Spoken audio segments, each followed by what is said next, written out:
नमस्कार दोस्तों, स्वागत है आप सभी का आपके अपने यूट्यूब चैनल विद्या पाव पे। दोस्तों आशा करता हूँ आप लोग अपने घर में स्वस्थ होंगे, मस्त होंगे और अपनी एग्जामिनेशन की तैयारी बहुत अच्छे से कर रहे होंगे। तो दोस्तों पिछली वीडियो हमने यहाँ तक किया था जो कि लघु उत्तरीय प्रश्न कर रहे थे हम लोग डीएलएड सेकंड सेमेस्टर पेपर 2 के। तो उससे आगे के आज शुरू करते हैं। चलिए, प्रश्न है कर्जन की शिक्षा नीति का मूल्यांकन संक्षेप में कीजिए, जो कि 2022 में आया प्रश्न है। तो इसका उत्तर है लॉर्ड कर्जन जनवरी 1889 ईस्वी में भारत के गवर्नर जनरल होकर भारत आए थे। वे स्वभाव से उदार कुछ स्वेच्छाधारी उपासक थे। वे केंद्रीयकरण एवं कार्य क्षमता के पक्षधर थे। एक कुशल प्रशासक, महान कूटनीतिज्ञ, पाश्चात्य संस्कृति तथा सभ्य के पुजारी थे। उनका मानना था कि एशियाई जातियों का उद्धार केवल पाश्चात्य संस्कृति एवं सभ्यता के प्रसार से ही संभव है। उन्होंने अपने 7 वर्षों के शासनकाल में जो भी कार्य किए उन्हें कोई अन्य व्यक्ति दुगने अथवा तिगुने समय में भी नहीं कर पाता। उन्होंने भारतीय शिक्षा को एक नवीन जीवन प्रदान किया और सन 1895 के पश्चात शिक्षा तीव्र गति से आगे बढ़ी और उसकी आश्चर्यजनक प्रगति हुई। लॉर्ड कर्जन ने अपनी शासनकाल में तत्कालीन भारतीय शिक्षा में व्याप्त दोषों का विस्तृत विवेचन किया तथा उन्हें दूर करने के उपाय भी सुझाए। परंतु जैसा कि पहले भी बताया जा चुका है, शिक्षा पर अधिक सरकारी नियंत्रण की नीति को भारतीयों ने पसंद नहीं किया। लॉर्ड कर्जन जिस नीति का अनुगमन करके भारतीय शिक्षा को समुन्नत करना चाहता था, उनके प्रति भारतीय जनसाधारण सशंकित था। लॉर्ड कर्जन ने उचित शिक्षा ने के क्षेत्र में सुधार करने के प्रयास को विशेष प्राथमिकता दी। प्राथमिक शिक्षा वह सभी को दिए जाने का पक्षधर था, लेकिन उच्च शिक्षा को सरकारी नियंत्रण में चलकर कुछ गिने चुने लोगों को ही प्रदान करने का पक्षपात था। अगला प्रश्न है भारतीय शिक्षा में कर्जन के योगदान का मूल्यांकन कीजिए, जो कि 2023, 20 और 15 में आया प्रश्न है। लॉर्ड कर्जन की भारतीय शिक्षा को देन। तो भारतीय शिक्षा के विकास में लॉर्ड कर्जन की निम्नांकित देन और प्रयास हैं। पहला है विश्वविद्यालय का पुनर्संगठन तथा उच्च शिक्षा का स्तर ऊंचा उठाना। तो लॉर्ड कर्जन ने अपनी शिक्षा संबंधी कार्यक्रमों में विश्वविद्यालय के सुधार पर सबसे पहले ध्यान दिया। सन 1902 में भारतीय विश्वविद्यालय आयोग की नियुक्ति विश्वविद्यालयों की स्थिति और उनकी भविष्योन्नति की जांच करने, उनके विधान और कार्य प्रणाली को सुधारने तथा उनका शिक्षण स्तर ऊंचा उठाने के लिए सुझाव देने हेतु की। माध्यमिक शिक्षा की गुणात्मक वृद्धि। लॉर्ड कर्जन ने माध्यमिक शिक्षा के संबंध में जो नीति अपनाई उसमें 2 विशेषताएं थी। तटस्थता को छोड़कर माध्यमिक शिक्षा पर सरकारी नियंत्रण लगा दिया गया। उसकी संख्यात्मक वृद्धि के स्थान पर गुणात्मक वृद्धि पर बल दिया गया। माध्यमिक शिक्षा पर नियंत्रण। शिक्षा विभाग द्वारा अब केवल उन विद्यालयों को मान्यता दी जा सकती थी जिनकी स्थापना उस स्थान पर हो जहां उसकी मांग हो, जिनकी प्रबंध समिति की आर्थिक दशा ठीक हो और जो भली भांति गठित हो, जिनमें शिक्षक सचरित्र तथा अध्यापन कार्य में रुचि लेने वाले हों, जिनमें छात्रों के स्वस्थ मनोरंजन, अनुशासन, शिक्षा आदि के लिए समुचित व्यवस्था हो। अगला है माध्यमिक विद्यालयों का गुणात्मक विकास। प्रत्येक जिले में एक सरकारी माध्यमिक विद्यालय स्थापित किया जाए जिसको आदर्श मानकर गैर सरकारी हाई स्कूल शिक्षण कार्य करे। छात्रों के शिक्षा स्तर को ऊंचा उठाने के लिए सरकार की ओर से निरीक्षण का उचित प्रबंध किया जाए। मिडिल स्कूलों में शिक्षा का माध्यम भारतीय भाषाएं रखी जाएं, साथ ही अंग्रेजी भाषा का उचित ज्ञान दिया जाए। माध्यमिक विद्यालयों के अध्यापकों के प्रशिक्षण के लिए उचित प्रबंध किया जाए। पर्याप्त संख्या में प्रशिक्षण महाविद्यालय खोले जाएं। अगला है प्राथमिक शिक्षा की उन्नति। प्राथमिक शिक्षा की उन्नति के संदर्भ में लॉर्ड कर्जन ने निम्नलिखित सुझाव दिए। पाठ्यक्रम में लिखने पढ़ने के साथ कृषि की भी शिक्षा दी जाए। अध्यापकों को कृषि शास्त्र का अध्ययन करने का मौका दिया जाए ताकि वे ग्रामीण विद्यालयों में कृषि की भी शिक्षा दे सकें। परीक्षाफल के अनुसार वेतन प्रणाली के स्थान पर शिक्षकों की योग्यता, विद्यालयों की कार्यकुशलता तथा उनकी संख्या को ध्यान में रखकर सहायता अनुदान देने की प्रणाली को शुरू किया जाए। मातृभाषा को माध्यम बनाकर भारतीय भाषाओं का विकास। लॉर्ड कर्जन ने मातृभाषा को माध्यमिक स्तर पर शिक्षा का माध्यम बनाकर भारतीय भाषाओं का विकास करने में महत्वपूर्ण योगदान दिया। कृषि प्रधान देश के लिए कृषि शिक्षा की व्यवस्था। लॉर्ड कर्जन ने इस दिशा में निम्नांकित कार्य किए। देश के प्रत्येक प्रांत में कृषि विभाग स्थापित किया और कृषि शिक्षा को इनको सौंप दिया। माध्यमिक विद्यालयों के पाठ्यक्रम में कृषि विषय का समावेश कर दिया। भारतीय भाषाओं में कृषि शिक्षा की पुस्तकें प्रकाशित करवाई। बिहार में पूसा नामक स्थान पर कृषि अनुसंधानशाला की स्थापना कराई। केंद्रीय शिक्षा विभाग की स्थापना। बोर्ड के घोषणा पत्र 1854 के अनुसार प्रांतों में शिक्षा विभाग की स्थापना तो ही गई, लेकिन इनके कार्यों में समन्वय उत्पन्न करने के लिए कोई संस्था न थी। लॉर्ड कर्जन ने केंद्रीय शिक्षा विभाग की स्थापना करके शिक्षा को सुव्यवस्थित कर दिया। अगला है विदेशों में अध्ययन के लिए छात्रवृत्तियों की व्यवस्था। विद्यार्थी समाज के लिए लॉर्ड कर्जन ने सबसे बड़ा महत्वपूर्ण कार्य यह किया कि कुशाग्र बुद्धि वाले छात्रों को छात्रवृत्तियां देकर प्राविधिक शिक्षा प्राप्त करने के लिए विदेश भेजना शुरू कर दिया। अगला है पुरातत्व विभाग की स्थापना। लॉर्ड कर्जन ने प्राचीन स्मारक संरक्षण अधिनियम पारित कराकर प्राचीन स्मारकों के संरक्षण की व्यवस्था की और उनको नष्ट होने से बचाया। अगला प्रश्न है, प्राथमिक शिक्षा हेतु तो शिमला सम्मेलन में क्या विचार व्यक्त किए गए, जो कि 20 में आया है। और एक और प्रश्न है, लॉर्ड कर्जन के प्राथमिक में सुधार हेतु क्या सुझाव है प्राथमिक शिक्षा में। तो इसका उत्तर है, शिमला में किए गए शिक्षा सम्मेलन में पारित प्रस्तावों के आधार पर लॉर्ड कर्जन ने 11 मार्च 1904 को शिक्षा नीति संबंधी सरकारी प्रस्ताव प्रकाशित किया। इस प्रस्ताव में उसने भारतीय शिक्षा के दोषों का विश्लेषण किया तथा शिक्षा के विभिन्न पक्षों में सुधार के लिए सुझाव प्रस्तुत किए। सन 1904 में सरकारी प्रस्ताव के प्रमुख सुझाव निम्नवत थे। प्राथमिक शिक्षा। कर्जन ने प्राथमिक शिक्षा के विषय में काफ़ी उदार विचार थे। प्राथमिक शिक्षा में वह गुणात्मक विकास के साथ साथ संख्यात्मक उन्नति की भी चाहता था। उसका सुझाव था कि प्राथमिक शिक्षा का विस्तार पहले से अधिक किया जाए। प्राथमिक शिक्षा की प्रगति अत्यंत मंद है। प्राथमिक शिक्षा की अनुदान राशि बढ़ाई जाए। गुणात्मक उन्नति हेतु उसका सुझाव था कि शिक्षक प्रशिक्षण पर बल दिया जाए, पाठ्यक्रम में सुधार किया जाए, परीक्षाफल के आधार पर अनुजन नीति को समाप्त किया जाए। उसका मानना था कि प्राथमिक शिक्षा का सक्रिय विस्तार राज्य का एक कर्तव्य है। लॉर्ड कर्जन ने शिमला शिक्षा सम्मेलन के एक भाषण में कहा था, प्राथमिक शिक्षा से मेरा तात्पर्य जनसाधारण की मातृभाषा की शिक्षा देना है और मैं समझता हूँ कि सरकार ने इस दिशा में अपना कर्तव्य का पालन नहीं किया। प्राथमिक शिक्षा के सुधार के लिए उसने शिक्षकों को प्रशिक्षण, अध्यापकों को कृषि की शिक्षा, पाठ्यक्रम में कृषि तथा शारीरिक शिक्षा की अनिवार्यता और उदार सहायता अनुदान प्रणाली के अनुकरण पर अधिक बल दिया। अगला है, हंटर आयोग की सिफारिशों का मूल्यांकन कीजिए। तो हंटर आयोग का मूल्यांकन, तो इसका उत्तर है, इसके गुण की बात करते हैं पहले। हंटर आयोग की प्रमुख विशेषताएं निम्न प्रकार हैं। आयोग ने शिक्षा का उत्तरदायित्व भारतीयों को देने का सुझाव दिया, जिससे देश में राष्ट्रीय चेतना जागृत हुई। आयोग ने भारतीय शिक्षा के विकास के लिए एक निश्चित नीति दी और 1854 के वुड घोषणा पत्र के द्वारा निर्धारित सिद्धांतों को पुष्ट किया। आयोग की सिफारिशों के परिणाम स्वरूप मुस्लिम शिक्षा, स्त्री शिक्षा, प्रौढ़ शिक्षा तथा हरिजनों एवं पिछड़ी जातियों आदि के शैक्षिक विकास में सहायता मिली। ईसाई मिशनरियों को भारतीय शिक्षा में प्रमुख स्थान न देकर हंटर आयोग ने भारतीय शिक्षा के साथ बड़ा उपकार किया, अन्यथा भारतीय शिक्षा मिशनरियों के अधीन हो जाती। आयोग ने पाठ्यक्रम में व्यवहारिक विषयों का समावेश करने का सुझाव दिया।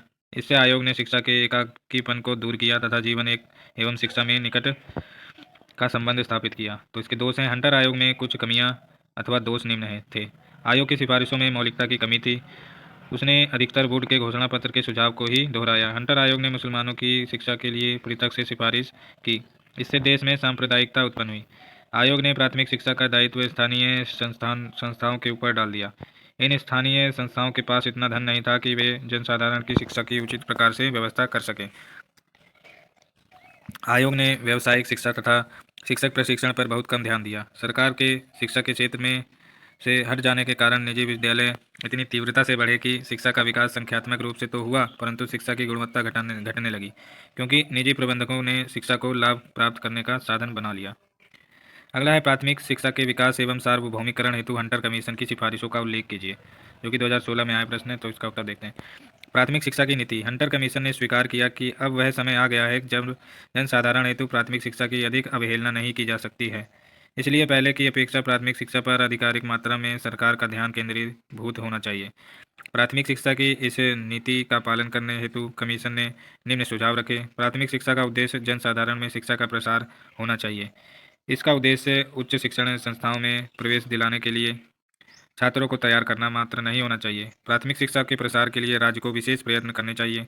भारत की जनजातियों तथा पिछड़ी जातियों की प्राथमिक शिक्षा का भार पूर्ण रूप से अपने ऊपर ले लेना चाहिए। जनसाधारण की प्राथमिक शिक्षा का प्रबंध, प्रसार और सुधार सरकार का ही उत्तरदायित्व होना चाहिए।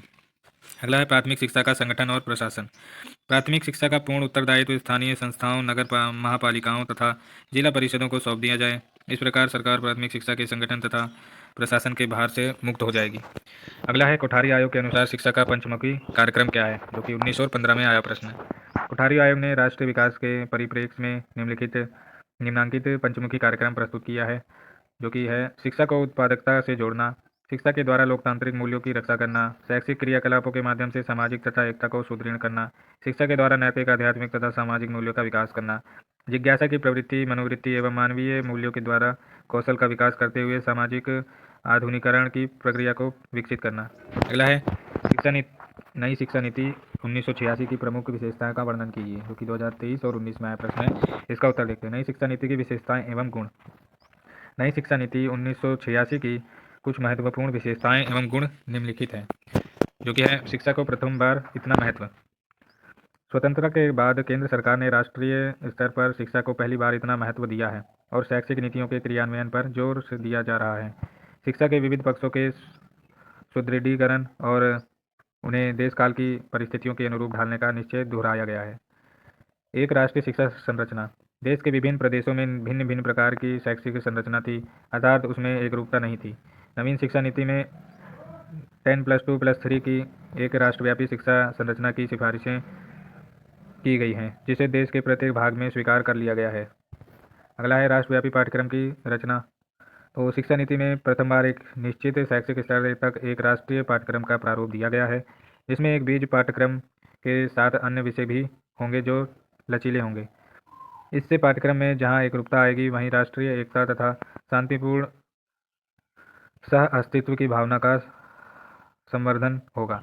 अगला है शैक्षिक अवसरों की समानता पर बल। अब तक शिक्षा में विषमताएं अधिक रही हैं। नवीन शिक्षा में विषमताओं को समाप्त करने और शैक्षिक अवसरों की समानता लाने का संकल्प दोहराया गया है। केंद्र सरकार की भागीदारी। सन 1976 में संविधान में संशोधन करके शिक्षा को समवर्ती सूची में सम्मिलित कर लिया गया।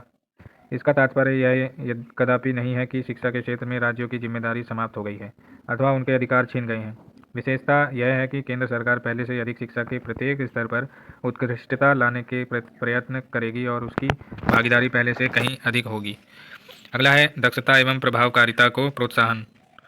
यद्यपि शैक्षिक सत्रोन्नयन के लिए समय समय पर गठित आयोगों ने अपने अपने सुझाव दिए थे, परंतु उन्हें पूरी तरह व्यवहार में नहीं लाया गया।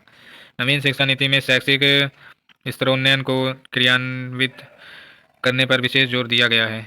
व्यावसायिक शिक्षा। बढ़ती हुई शिक्षा बेरोजगारी को रोकने तथा विश्वविद्यालयों में प्रवेश की समस्या को कम करने के लिए व्यावसायिक शिक्षा में महत्व को स्वीकार किया गया और उसे लागू करने पर जोर दिया गया।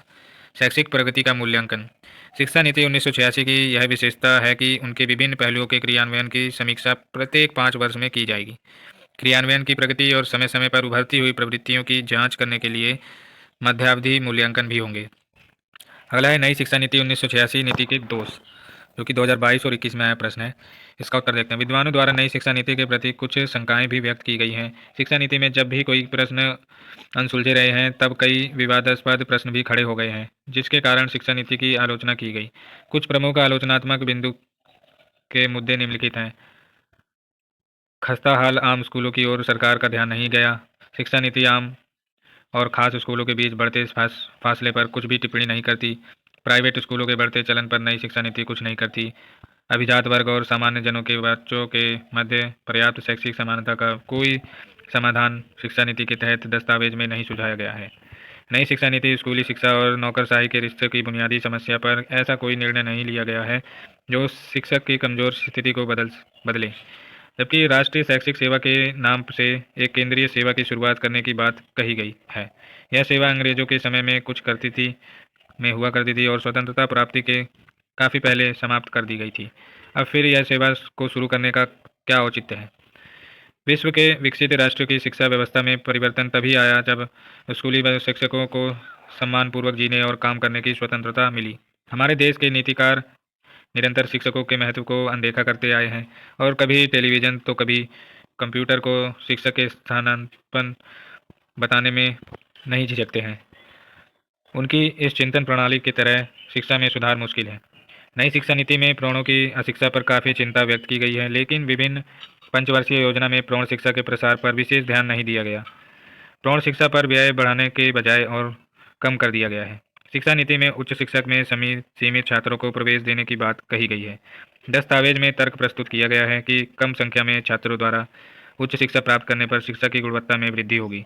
उच्च शिक्षा में शुल्क बढ़ाने को भी बात कही गई है। इस तरह आम नागरिक के बच्चे विश्वविद्यालय में पढ़ने से वंचित रह जाएंगे। हाँ, उनके लिए मुक्त विश्वविद्यालय खोलने की बात अवश्य कही गई है। सामान्य नागरिकों के बच्चों को इनके माध्यम से उच्च शिक्षा प्राप्त होगी। नई शिक्षा के दस्तावेज में यह भी कहा गया है कि सरकार शिक्षा संस्थानों को चलाने के लिए निजी उद्यमों को बढ़ावा देगी। परिणाम यह होगा कि पूंजीपति शिक्षा संस्थाओं का लाभ कमाने के उद्देश्य से दुकानों की तरह चलाएंगे और छात्रों से मोटे फीस वसूल करेंगे। कम वेतन पर उच्च शिक्षित युवकों को शिक्षक के रूप में भर्ती करेंगे। शिक्षा नीति में 1990 तक, जिसे बाद में बढ़ाकर 1995 तक कर दिया गया है, निरक्षरता उन्मूलन करने और 6 से 14 वर्ष वर्ग के समस्त बच्चों को प्राथमिक शिक्षा की परिधि में लाने का लक्ष्य रखा गया है। नई शिक्षा नीति में कैपिटेशन फीस लिए जाने को वैध माना गया है। तकनीकी कॉलेजों में प्रवेश समय छात्रों से कैपिटेशन फीस लेने की परंपरा चलती रहेगी।